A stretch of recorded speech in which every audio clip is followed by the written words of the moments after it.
Next, we have Lukasz to speak about where to find virtual beings. Thank you, Edward. It's a great pleasure to be here, and even better since I feel like I'm the first utilitarianista to speak.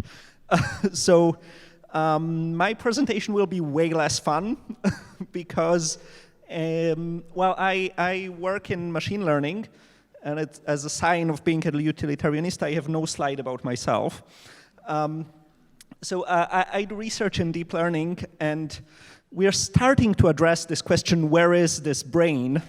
So because we are, you've seen there were great things on the virtual part. The problem is there was nothing on the being.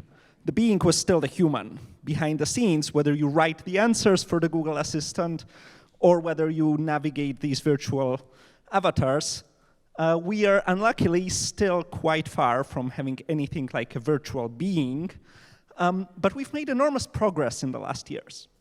So the progress is unluckily mostly in text.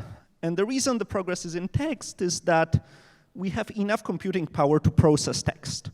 We still don't really have enough computing power to do deep processing of videos, not to mention 3D graphics. It will hopefully come. But the progress that I'll mostly talk about has been in the field of understanding text. But text is nice. We talk, right? We talk, we read, we write. There can be a fair bit of interaction with text.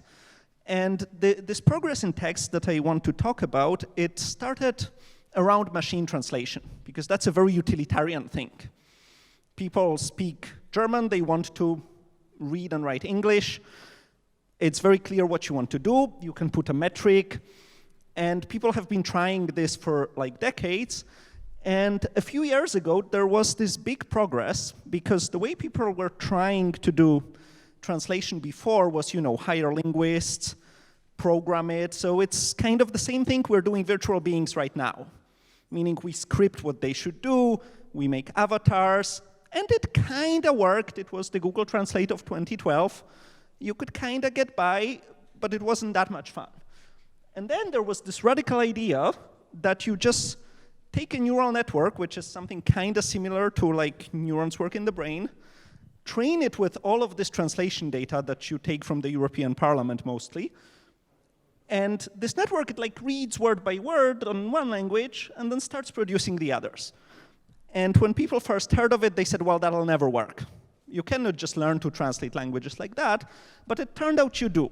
And this started working, then Google Translate adopted it. This was like a first generation of networks, which kind of did things like from left to right, because, on the utilitarian side, that's how we like things, straight. And then kind of people came and said, well, no, you can do things like more attending from all sides to all sides, and then start to generate one by one. So this model that I worked on as well, it achieved really good results. So it's kind of on par with human translators in translating most languages, and it's slowly finding its way to industrial applications and so on. And the interesting thing here is it works the way like it reads one sentence and then it produces the answer. So people were like, well, what if it could like read the first sentence of a book, and could it like produce interesting follow-ups? And it turns out it does. So this is an example, and the thing in green is what you give it. So that was written by a human, and it's like just some beginning of a sentence. And then you tell the model, oh, please improvise upon it. And it can improvise in many ways. So anytime you run it, it will give you a different follow-up. And if you go to the OpenAI website, you can see, you can click it and get new things. So you say like, oh, scientists discovered a herd of unicorns. And then it kind of makes up a name for the unicorn and says why it was and where they live. And it's reasonably fluent English. It kind of stays on topic. It like when it takes names for the unicorn, it's like unicorny-like names. The way it knows all of this is because it's read all of the web a few times.